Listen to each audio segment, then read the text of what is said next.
का, जीव के स्वरूप में एक कारण शरीर बैठा है, जीव से और सूक्ष्म जो है जिसको सूरत कहते हैं वो सूरत है। तो ये शरीर का, जीव का, सूरत का, चेतन का रिफ्लेक्टेड तो सूरत है। तो सूरत को हमें इसमें से निकालना है। सूरत संसार में बसी है, घर में है, जुगल में है, शरीर में है, मान मर्यादा में है, दुनिया में, ये सब में सूरत बसी है। इसलिए संतों ने क्या साधन बताया कि भाई भजन करो, राम राम करो, ये सब झूठा है, ये झूठ जाना। तो राम राम किया तो जिससे राम राम करते हैं तो उसको मन लगाते, बुद्धि लगाते, चित्त लगाते और उसके साथ में सूरत लगाते हो। तो सूरत से वो तो देखो, ध्यान रखो, कहाँ ध्यान करो तो पहले राम करो, मुंह से राम करो। पहला स्थान कौन सा? सूरत को लेके जा रहे हैं हम। ये साधन जो है ना, ये भजन जो है ना, सूरत ही आपका स्वरूप है। नहीं रे ऐसो लगन दूजो होवे, ऐसा दोबारा कोई लगन मिलने वाला नहीं। किसका लगन? आपका। किसका? आपका कौन? आपका मन नहीं, बुद्धि नहीं, चित्त नहीं, सूरत। तो सूरत आपकी है, जहां सूरत लग जाती है वहीं तुम्हारा शरीर, जीव सब पहुंच जाता है। तो सूरत कहाँ लगाओ? तो सूरत को सबसे पहले राम राम करो, वाणी सुनाई देना चाहिए राम राम शब्द को। राम परमात्मा का नाम है, राम उस क्रिया का नाम है जिसके से हमको हमारी सूरत को मिलाना है। इसलिए राम राम शब्द को कहा और उसको कानों से सुना। इसमें जाना है अंदर, इसमें है तुम्हारी आत्मा, इसमें है तुम्हारी सूरत। तो इसमें से निकलना है। इस शरीर में फंस गए ना, तो शरीर में से निकलना है। शरीर में से निकलने का साधन है भजन। इस शरीर में से निकलने का नाम है शिवरण और शब्द भजन। तो शरीर में दूसरी चीज क्या है? श्वास है, वो प्राण है। तो प्राण ही इसमें आए और प्राण ही इसमें से निकलेंगे। तो इन प्राणों को कहां से निकालना है? तो ये 9 दरवाजे जो है, ये 9 दरवाजों से ये नरक के द्वार हैं, इसमें से निकलने से 84 लाख योनियों में या 3 लोक में प्रवेश जाता है। इन 9 दरवाजों के अलावा दूसरा एक दरवाजा है, 10वां दरवाजा, वो गुप्त है। बाकी ये 9 पूरे खुले हुए हैं। हमारा जीव जीते जी इस 10वें द्वार से बाहर निकल जाए, उसके लिए भजन करते हैं हम रात। और वो निकलने वाली चीज क्या है? जहां तुरा से तुम्हारी सूरत निकलती है वहीं से तुम्हारे प्राण निकलते हैं। इसलिए सूरत को राम राम करते हुए पहले कानों से सुना। कैसा? श्रवण रसना द्वारी हो, एक मास शत जाई हो।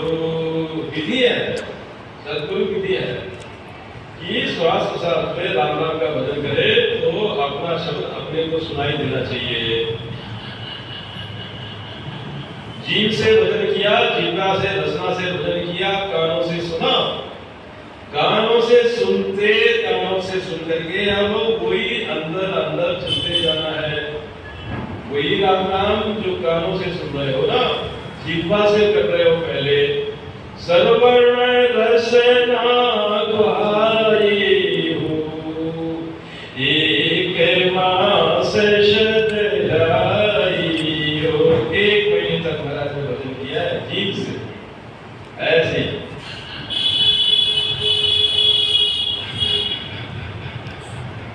तो जीव से भजन करना, कानों से सुनना। उसके बाद जब पहले बार भजन करोगे आप तो जीभ सूखेगी, और जीभ सूखने से बार बार आपको ऐसे करने पड़ेगा, भुटकी लेनी पड़ेगी, तो जीभ सूख गया है।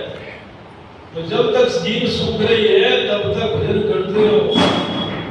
और जब जीभ में रस आने लगे, जब जीभ का सूखना बंद हो जाए, लार मुंह में आने लगे, तब समझो कि अब जीव स्थान आपका पूरा हो गया।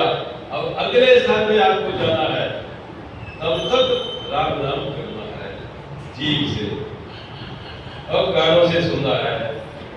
सांस अंदर जाएगी, पूरी सांस लेना है, 20 शब्द अंदर जाना है, 20 शब्द बाहर आना है, पूरी गहरी सांस का भजन करना है जीभ से, सुनना है कान से। देख रहे हैं आप, जब जीभ में रस आने लगे, लार आने लगे, जीभ का सूखना बंद हो जाए तो अब समझो अब अगले स्थान पे जाना। कहाँ जाना है? श्रवण रसना पाई हो, एक मास शस्त्र लाई हो। दूसरा स्थान कौन सा? कंठ शब्द पकड़ी का हो। कहां पर आना है? कंठ स्थान पर आना है। अभी जीभ से बोल रहे थे, कान से सुन रहे थे, जीभ से तो अभी भी भजन कर रहे हैं, लेकिन अब ध्यान दो कि वो जो आवाज जो आ रही थी राम राम की, वो कंठ स्थान से आ रही है। कहां से आ रही? कंठ स्थान पर। कंठ स्थान पर ध्यान देना है। ध्यान का मतलब सूरत, ये सूरत को ही ले जा रहा है अपने अंदर, सूरत को ही अंदर ले जा रहे हैं। कंठ पे ले जाएंगे, हृदय पे ले जाएंगे, नाभि पे ले जाएंगे, स्थान पर, दूल्हा घाट पर, पीछे से बकनाल होते हुए त्रिकुटी में और 10वें द्वार से निकालना है। अपन इस डब्बे में फंस गए ना, इस शरीर में फंसे, शरीर से अलग होना है। शरीर से अलग होने का साधन है सांस सांस में राम नाम का भजन। आप समझ रहे ना भजन क्यों करवाया जा रहा है, इसलिए कर रहे हैं। तो जो गुरु महाराज का जो मार्ग है उसी विधि से करना है और वैसे ही चलते जाना है, तो इसमें से पार हो जाओगे। यदि आप विधि से भजन नहीं करोगे, इन स्थानों से होकर तुम्हारी सूरत गुजरेगी नहीं, तो तुम जिंदगी भर भजन करते रहोगे, सूरत निकलेगी नहीं, 10वां द्वार से पार होगे नहीं। ये बात आप पक्की बात करके सुन लो, क्योंकि बिना सद्गुरु विधि के ऐसे ही बैठ के राम राम किया, बहुत लोगों ने किया। इसके पहले चौथे पद को नहीं गए वो। साधु भाई चौथे पद नहीं पावे, साधु भाई चौथे पद नहीं पावे, राम उन्हीं का राजा हो महाराजा, राम उन्हीं का राजा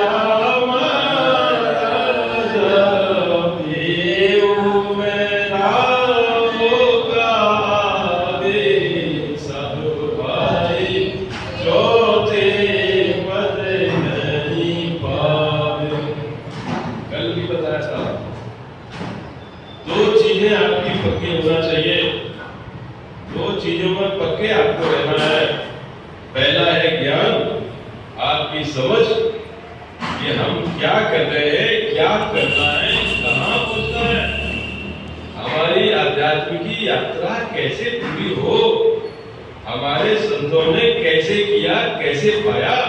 ये अनुभव वाणी जो ग्रंथ गुरु महाराज ने लिखा है, वो अमरलोक उस परम पद को पाने का रास्ता है। तो पहले तो ये समझे कि वो परम पद है क्या। परम पद शरीर छूटने के बाद मिलेगा कि पहले मिलेगा? परम पद तो आपके अंदर ही है। पहले ज्ञान के द्वारा समझो, वो आपको अपने तक समझाए। शरीर का पद आपका पद है नहीं, जीव का पद आपका पद नहीं, चेतन का पद आपका नहीं, ब्रह्म का पद आपका नहीं, परब्रह्म का पद आपका नहीं। लेकिन परे जो पद है वो आपका है, और वो आपके शरीर के आपके अंदर ही है। शरीर के अंदर नहीं, आपके अंदर है। इस चीज को ये हो गया ज्ञान दृष्टि। अब इसको प्रैक्टिकल करना है, इस शरीर में से निकलना है। हमने कहा शरीर से अलग हो जाओ। कैसे अलग हो जाओ? भजन के द्वारा। जीव से अलग हो जाओ। कैसे हो जाओ? जीव के द्वारा। सूरत में चले जाओ। कैसे जाओगे? भजन के द्वारा। सूरत से भी अलग हो जाओ। कैसे होगे? जब तुम्हारी सूरत 10 मिनट वाला बकवार करेगी तो सूरत से अलग हो जाओगे भाई। तो सूरत फंसी संसार से तामे तासे फंस गो जी। अब सूरत को निकालना है, तो सूरत को निकालना है इस शरीर में से, तो आप निकलेंगे तो सूरत तो पहले जीव स्थान करो, फिर कंठ पर लाओ सूरत को, कंठ पर ध्यान लगाओ। ध्यान का मतलब क्या होता है? ध्यान का मतलब होता है लक्ष्य। और ध्यान की आपको बात बताऊं, देखना ध्यान क्या है। ध्यान बोल देते हैं, सूरत बोल देते हैं, ये चीजें आपकी समझ में आती है। तो ध्यान क्या है, सूरत क्या है? बढ़िया उदाहरण हमारे पास एक ही है। देखो पंखे की आवाज आ रही, सुनो आवाज आ रही है। पहले आ रही थी क्या? पहले आ रही थी आवाज? पहले आवाज नहीं आ रही थी। क्यों नहीं आ रही थी? आवाज तो हो रही थी लेकिन ध्यान नहीं दिया। समझ रहे आप? ध्यान नहीं दिया इसलिए आवाज नहीं आ रही। आवाज हो रही थी कि नहीं? हो रही थी। सुनाई दे रही थी क्या? पंखे की आवाज सुनाई दे रही थी क्या? हाँ। पहले नहीं। क्यों? ध्यान नहीं दिया ना। ध्यान नहीं दिया। तो ध्यान आप ध्यान दिए ना, तो ध्यान कैसे दिया? ऐसे दिया क्या? नहीं, ये है सूरत। अब समझ गए ध्यान क्या होता है? ध्यान क्या मतलब? ध्यान दे। तो अब क्या बोल रहे हैं आपको? अब कंठ पे ध्यान दो। कहाँ ध्यान दो? कंठ पे। कंठ पे ध्यान दो। राम राम करो तो कंठ पे ध्यान दो। क्या ध्यान दो? देखो कंठस्थान पे राम राम हो रही है, ये ध्यान दो कि कंठस्थान से राम राम हो रहा है। सांस में तो कर रहे हो, ध्यान दो कंठस्थान पे राम राम हो रहा है। तो ध्यान दोगे आप तो राम राम आपको कंठस्थान से सुनाई देगा। सुनो तो सुनेंगे तो कान से ही, लेकिन कहां से आवाज आ रही है? अब देखो आवाज आ रही तो कहां से आ रही? पंखे से। अभी राम राम हो रही है, राम राम हो रही है, राम राम कर रहे राम राम, तो कहां से हो रही है? पहले जीभ से हो रही थी, अब कंठ से हो रही है। कंठ से भी राम राम आपको सुनाई देने लगे, कंठ पर राम राम आपका होने लगे, तो समझ लो अब आप कंठ स्थान पे पहुंच गए हो। समझ रहे? कैसे जाना है, भजन कैसे करना है, भजन की रीत क्या है? तो कंठ स्थान पर जब आपका भजन होने लगे, कंठ स्थान पर जब आपको मालूम पड़ जाए, तब समझिए जीव भजन में लगा। कौन लग गया भजन में? जीव। जीव। अभी कैसे कर रहे थे? शरीर से। आप कौन करना? जीव। जीव से भजन हो रहा है। तो पहला जो जीवा से भजन हो रहा था, रसना से, वो हो रहा था हमारा शरीर से। शरीर के अंदर है तुम्हारा जीव, और कंठ स्थान पर जहां भजन होना शुरू हो जाता है तो समझिए अब जीव भजन में लगा। महाराज फरमाते हैं क्या होता है? जीव लग गया भजन में। शरीर तो लगा, शरीर हो गया शांत, अब जीव लग गया भजन में। जीव लग गया मतलब क्या? मन लग गया, बुद्धि लग गया, चित्त लग गया, अहंकार लग गया। जो तुम्हारा सूक्ष्म शरीर है, तो दूसरा जो शरीर है सपने वाला, वो तुम्हारा भजन में लग जाता है। ऐसे ही फिर अगला स्थान कंठ स्थान पर जब भजन होने लगा है तो जीव लगने लगता है, भजन में आने लगता है, तो विरह आता है, तो प्रेम आता है। क्योंकि जीव इतने दिनों से भटक रहा था, अब उसको गति मिलने वाली है, अब वो परमात्मा की तरफ बढ़ने वाला है। वो सूरत उसके साथ अब जीव को पकड़ करके सूरत अपने साथ आगे लेके जा रही है। अभी तक जीव फंसा था दुनिया में, संसार में, अब जीव की पकड़ दुनिया से, संसार से, शरीर से छूट रही है। इसलिए विरह आता है, इसलिए प्रेम आता है, इसलिए रोता है, आंखों से आंसू आते हैं, रोम रोम प्रफुल्लित होने लगता है, गदगद होने लगता है, कंठ भर भर के आता है। और ये यदि होने लगता है तब समझिए कि आपका कंठ स्थान से भजन प्रारंभ हो गया, जीव आपका भजन में लग गया। कंठ के बाद फिर आता है आपका हृदय। अब आप हृदय पे पहुंचे। जब इतनी चीज हो जाए तो फिर हृदय पे पहुंचो, भजन वही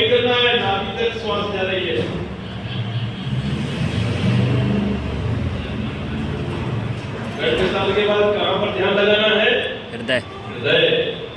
हृदय पर ध्यान लगाओगे तो हृदय पर क्या है? मन है, बुद्धि है, चित्त है, प्रेम का स्थान है, शिव और पार्वती का स्थान है।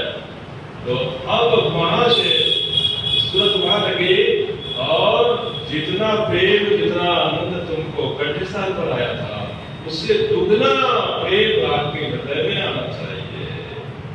हृदय में इतना प्रेम आता है, जब हृदय स्थान पर जिसका भजन होता है तो उसको सब प्यारे लगने लगते हैं और लोगों को वो प्यारा लगने लगता है।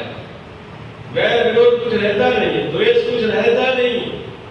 आपने देखा होगा कुछ व्यक्ति जब मिलते हैं अपने से तो ये लगता है कि ये कहां से आए, और कोई व्यक्ति ऐसा होता है उससे अपना परिचय नहीं लेकिन प्यारा लगता है, अच्छा लगता है। इसका मतलब क्या?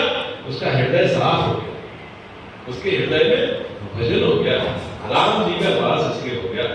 तो वो चौगुना प्रेम जो यहाँ था कंठ पर, उससे दुगना प्रेम हृदय में आ जाता। ऐसा प्रेम हृदय आपको भर भर के उभर के आए, प्रेम भर भर के आए आपको, ऐसा हृदय से। जब ऐसा होने लगे तो हृदय से आगे ध्यान, और वो राम राम शब्द जो कंठ पे सुन रहे थे वो हृदय से होने लगेगा। क्या करना है? ध्यान देना है, हृदय पे ध्यान दो, राम राम का भजन करो। हृदय स्तर पर ध्यान देना है। राम राम को जो कंठ में राम राम हो रही थी, अब हृदय से राम राम हो रही है।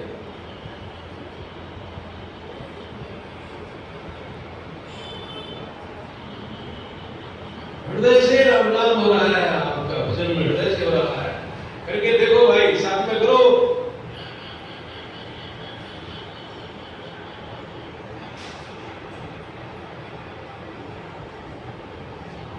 ध्यान कहाँ रखना है? हृदय पर। सांस पूरी चलना है, नाभि तक चलना चाहिए, पूरी सांस जारी है, लेकिन ध्यान यानी कि सूरत तो हृदय पर देखो, और हृदय पर देखिए कि राम राम हृदय से हो रही है।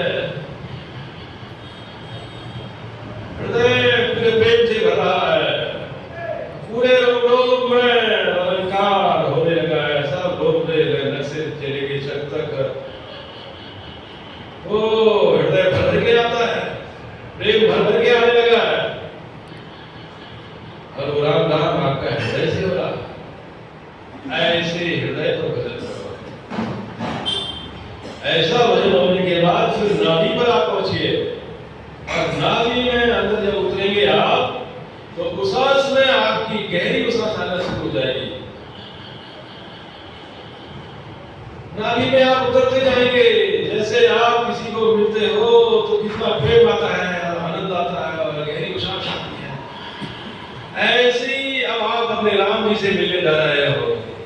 आपकी सूरत, आपका जीव, आपकी चैतन्यता तो राम जी के प्रेम में सराबोर हो रही है। नाभि हौद है जो प्रेम से भरा हुआ है।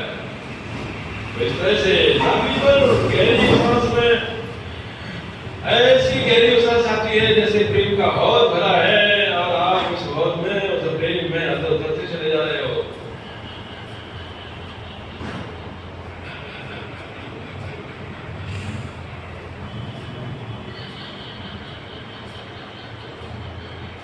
और वो राम राम जो है आपका नाभि से हो रहा है, नाभि स्थान पर।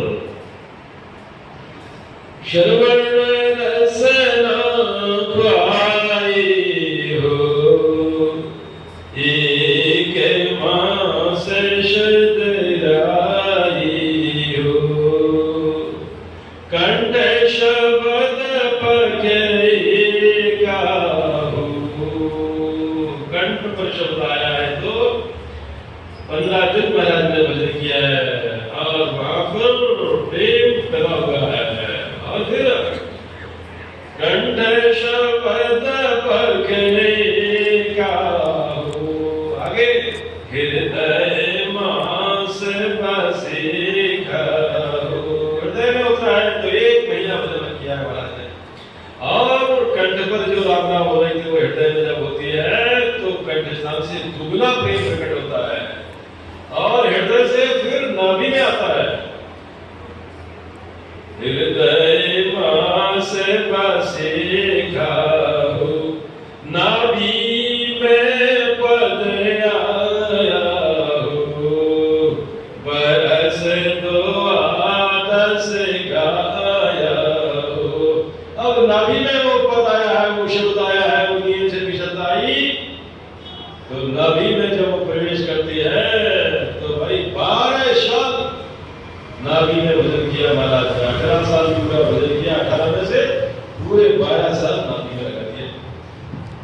नाभि इतना सोर्स है प्रेम का, आनंद का, कि इसमें उतरते जाओ, नाभि का भजन जिसका पूरा होगा, ये कमाई है खास। नाभि का प्रेम तुम्हारे अंदर उड़े, प्रेम लबालब भरे, उसके लिए गुरु महाराज की सत्संग में जाओ, गुरु महाराज के ज्ञान को सुनो, उसके लिए उन संतों के दर्शन करो कि जो प्रेम से भरे हुए हैं, गुरु महाराज की सत्ता से भरे हुए हैं, उनकी वाणी सुनो, उनकी सत्संग में जाओ तो दरिया साफ फरमाते हैं, दरिया भरिया नाम से भरिया है लोराने, जो कोई प्यासा आविया सुताई को भर दे। ऐसा संत, ऐसा परमात्मा का प्यारा, राम जी का दुलारा, ऐसा भगत, ऐसा हरिजन, ऐसा संत, ऐसा साधु जो राम जी के प्रेम से पूरा भरपूर भरा हुआ है लबलब, उसकी संगत में बैठो, उसके शब्द सुनो, उसके ज्ञान सीखो, उसकी शरण में जाते हुए उससे भजन सीखो कैसे किया जाता है। तो वो जो खुद भरा है तो आपको भी लबालब भर देगा। इसलिए सत्संग करना है, इसलिए संतों के पास जाना है। तो नाभि में ऐसे उतरते जाए आप,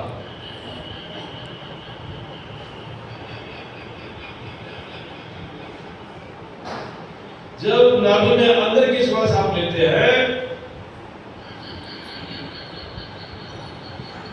तो श्वास अवसास, इसको उश्वास बोलते हैं, अंदर की श्वास को बोलते हैं उश्वास, और बाहर जो श्वास निकलती है उसको बोलते हैं श्वास।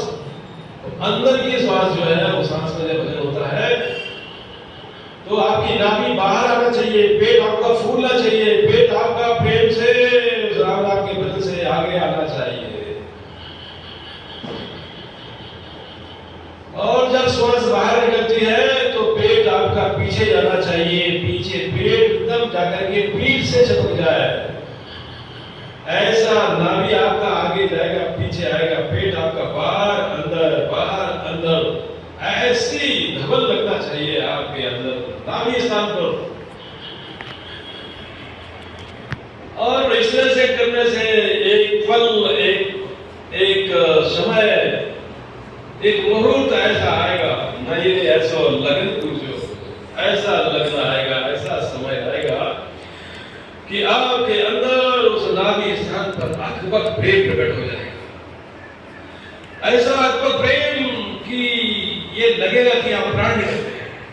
श्वास अंदर गई तो अंदर से लौटती ही नहीं है। सुनो सांस संगल लागे, रस नामंत उकाऊं, तो शुण नाद निरालो जागे, चढ़े पीछे से भाऊ। उस सांस में जब गहरी उस सांस में प्रेम, अकबक प्रेम होता है तो वो जो अकबक प्रेम है वो ही सद्गुरु का पद है। अगमते